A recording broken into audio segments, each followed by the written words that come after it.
Phone tapping వ్యవహారాన్ని serious గా తీసుకుంటోంది బీజేపీ.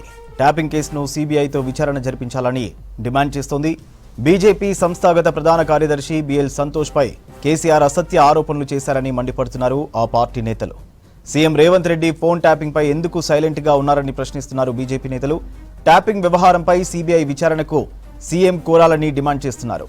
డీటెయిల్స్ శ్రీనివాస్ అందిస్తారు. శ్రీనివాస్, ట్యాపింగ్ పై బీజేపీ నేతల డిమాండ్లకు సంబంధించి అప్డేట్స్ ఏంటి?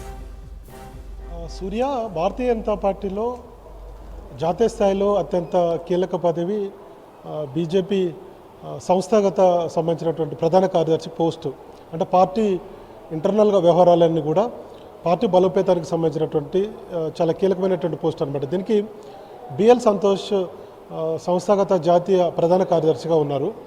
ఆయన అప్పుడు 2022లో బీఆర్ఎస్కు సంబంధించినటువంటి ఎమ్మెల్యేల కొనుగోలు విషయంలో ఆయన ఇన్వాల్వ్మెంట్ అయ్యారనేది అప్పటి ముఖ్యమంత్రి కేసీఆర్ ప్రయత్నాలు చేశారు. మనకు అందరికీ తెలిసినటువంటి విషయమే. మునుగోడు ఉప ఎన్నిక ఒకవైపు జరిగేందుకు ఆ ఉప ఎన్నిక సమయంలో ఇంకొక వైపు ఒక ఫామ్ హౌస్లో 4 ఎమ్మెల్యేలను కొనుగోలు చేసేందుకు ప్రయత్నాలు చేసింది బీజేపీ అనేది ప్రధానమైనటువంటి ఆరోపణ. అప్పుడు కేసీఆర్ దీని మీద చాలా సీరియస్గా రియాక్ట్ అయ్యారు. కేసులు అయ్యి కొంతమంది జైలుకి వెళ్ళారు, బెయిల్ తీసుకొని బయటకు వచ్చారు.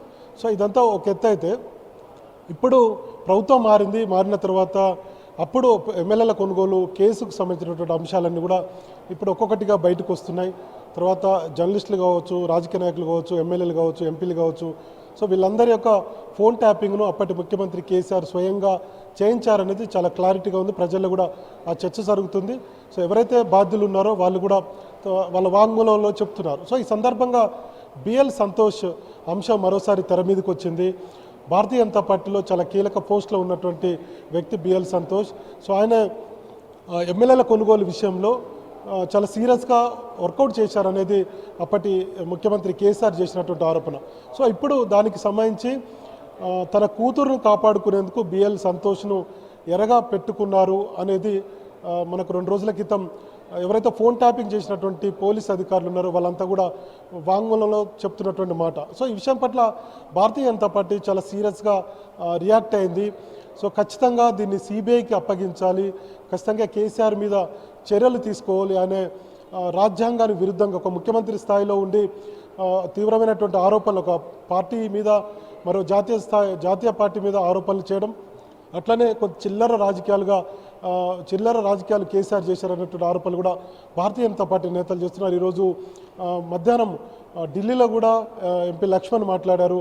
అట్లనే భారతీయ జనతా పార్టీ నేతలందరూ కూడా దీని మీద రియాక్ట్ అవుతున్నారు. కాబట్టి ఇది సిబిఐకి ఇస్తే కనుక ఖచ్చితంగా వాస్తవాలు తెలుస్తాయి. కేసీఆర్ ఎవరెవరు ఫోన్లు ట్యాప్ చేశారు, అసలు ఈ ఫోన్ ట్యాపింగ్ కనుక ఉన్నటువంటి కథ ఏంటి, అసలు దేశ భద్రత సమగ్రతకు సంబంధించినటువంటి అంశాలను కేసీఆర్ స్వయంగా ఎట్లాంటి పర్మిషన్ లేకుండా జాతీయ స్థాయిలో ఉన్నటువంటి హోమ్ సెక్రటరీ ఇట్లాంటి పర్మిషన్ లేకుండా డైరెక్ట్గా ఫోన్ ట్యాపింగ్ చేసి తన రాజకీయ కోసం వాడుకున్నారనేది భారతీయ జనతా పార్టీ చేస్తున్నటువంటి ఆరోపణ.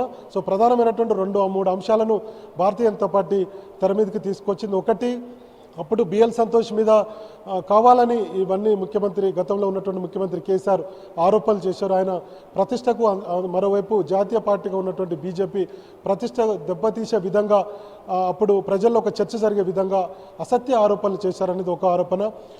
మరొక అంశం ఏంటంటే, దీన్ని సిబిఐకి అప్పగిస్తే పూర్తి స్థాయిలో అంటే ఫోన్ ట్యాపింగ్ వ్యవహారంలో అధికారులను అందరిని విచారిస్తే దీనికి దోషులైనటువంటి ముఖ్యమంత్రి మీద చర్యలు తీసుకునేటువంటి అవకాశం ఉంటుందనేటువంటి మరొక అంశాన్ని కూడా ప్రస్తావిస్తుంది. ఇక మూడోది, ముఖ్యమంత్రి రేవంత్ రెడ్డి ఈ విషయంలో ఎందుకు ఆలస్యం చేస్తున్నారు, ఫోన్ ట్యాపింగ్ అంశం గత 3 నెలలుగా కొనసాగుతుంది, దీన్ని ఇలా ఎందుకు ప్రొలాంగ్ చేస్తున్నారు, ఖచ్చితంగా ఆయన కూడా బాధితుడే రేవంత్ రెడ్డి. కాబట్టి ఖచ్చితంగా దీని మీద సిబిఐ విచారణ కోరేందుకు రాష్ట్ర ప్రభుత్వం నుంచి ఒక లేఖ కూడా కేంద్రానికి రాయాలి, సిబిఐకి రాయాలి అన్నటువంటి అంశాన్ని కూడా భారతీయ జనతా పార్టీ నేతలు ప్రస్తావిస్తున్నారు. కాబట్టి ఈ 2-3 అంశాల పట్ల భారతీయ జనతా పార్టీ రియాక్ట్ అవుతుంది. ఇవాళ రేపు మరోసారి బీజేపీ నేతలు దీని మీద ప్రెస్ మీట్ పెట్టి గతంలో బిఎల్ సంతోష్ మీద చేసినటువంటి ఆరోపణలు కావచ్చు, ఫోన్ ట్యాపింగ్ సంబంధించినటువంటి అంశాలు కావచ్చు, భారతీయ జనతా పార్టీలో బండి సంజయ్, ఈటల, అట్లనే అరవింద్ ఫోన్లు కూడా ట్యాప్ అయినట్టుగా వార్తలు వచ్చాయి. తర్వాత పోలీసులు అంటే దానికి సంబంధించినటువంటి ఫోన్ ట్యాపింగ్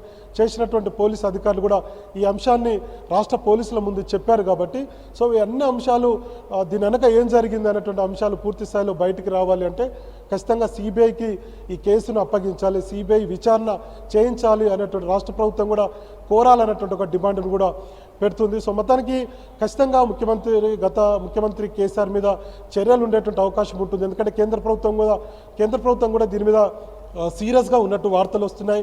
సో కాబట్టి మాజీ ముఖ్యమంత్రి కేసీఆర్ మీద చర్యలు ఉండేటువంటి అవకాశాలు అయితే కనపడుతున్నాయి. ఖచ్చితంగా అటు ఒకవైపు రాష్ట్రంలో ఉన్నటువంటి కాంగ్రెస్ ప్రభుత్వం, మరోవైపు జాతీయ స్థాయిలో ఉన్నటువంటి బీజేపీ కావచ్చు. నెక్స్ట్ ఒకవేళ బీజేపీ ఒకవేళ అధికారంలోకి వచ్చినా, లేదంటే ఇప్పుడు ఉన్నటువంటి పరిస్థితుల్లో ఒకవేళ ఏమైనా సిబిఐ విచారణ కోరితే కనుక ఖచ్చితంగా కేసీఆర్కు ఉచ్చు ఖచ్చితంగా ఉంటుందన్నటువంటి అభిప్రాయాన్ని చాలామంది బీజేపీ నేతలు చెప్తున్నారు, రాజకీయ విశ్లేషకులు కూడా చెప్తున్నారు. మరి చూడాలి దీని మీద రాష్ట్ర ప్రభుత్వం ఎలా రియాక్ట్ అవుతుందో. మొత్తానికైతే బీజేపీ నేతలు అయితే సీరియస్గా ఉన్నారు. దీని మీద ఈ కేసు విషయంలో ఖచ్చితంగా రాజీ లేదు, ఖచ్చితంగా బీఆర్ఎస్ను ఇరకాటంలో పెట్టే విధంగా, అట్లనే మాజీ ముఖ్యమంత్రి కేసీఆర్కు ఖచ్చితంగా దీన్ని బాధ్యత చేస్తూ ఒక కీలక నిర్ణయం తీసుకునేటువంటి అవకాశాలు అయితే కనపడుతున్నాయి. ఎందుకంటే కేంద్రంలో బీజేపీ ఇప్పుడైతే అధికారంలో ఉంది కాబట్టి హోమ్ సెక్రటరీకి కూడా ఒక లేఖ రాసేటువంటి అవకాశాలు అయితే భారతీయ జనతా పార్టీ నేతలు పరిశీలిస్తున్నారు. కేంద్ర మంత్రిగా కిషన్ రెడ్డి ఉన్నారు కాబట్టి